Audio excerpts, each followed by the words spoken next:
When they tell you it's not a good fit, they're lying to you. Well, hold on. They're not lying to you, but they're using code word. They will never tell you the why, because it's not a good fit has nothing to do with your resume. It has to do with your leadership identity, and you don't even realize. So here's a scenario that's driving you crazy. You checked every box in the job description. You crushed the technical interview, and then on top of that, you have the experience, and they still said it's not a good fit. Now, let me give you the reason why they said that. Because you spent the whole interview trying to prove that you're competent. Meanwhile, they're asking you questions to know and understand who you are as a leader, and you haven't answered them properly. So essentially, they're trying to figure out who you are, and you're just trying to fit in. Now, tell me, how's that supposed to work in the leadership world? And so you projected zero identity, which means that you are generic and you're blending in like everyone else. You did not let your leadership identity and or branding show. So essentially, you're trying to mold yourself to an identity that does not match. It does not match your core values.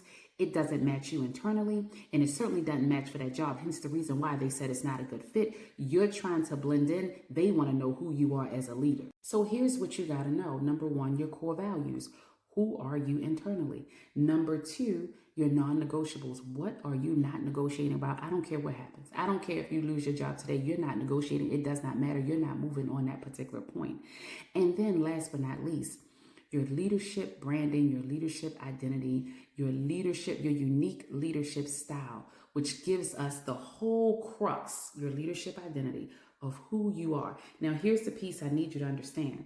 When you try to mold yourself into a room or you try to blend in, humans by nature do not like it when something is the same.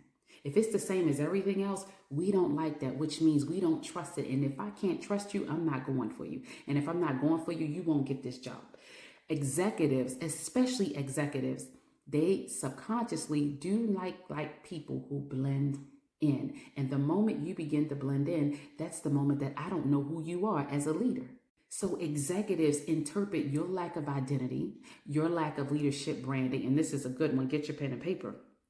They determine it as someone they can't trust, lack of confidence, and lack of integrity.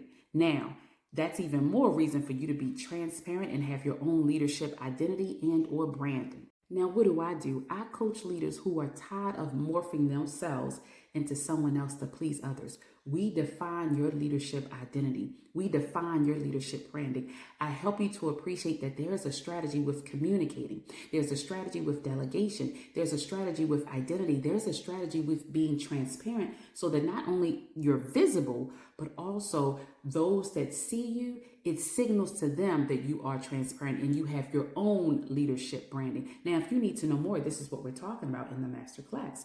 This is how I'm going to help you move from here to here. And it helps you to attract, because remember now, when you become yourself, you're attracting exactly what you need, exactly what you want to you, and you deserve the best as a leader of the business.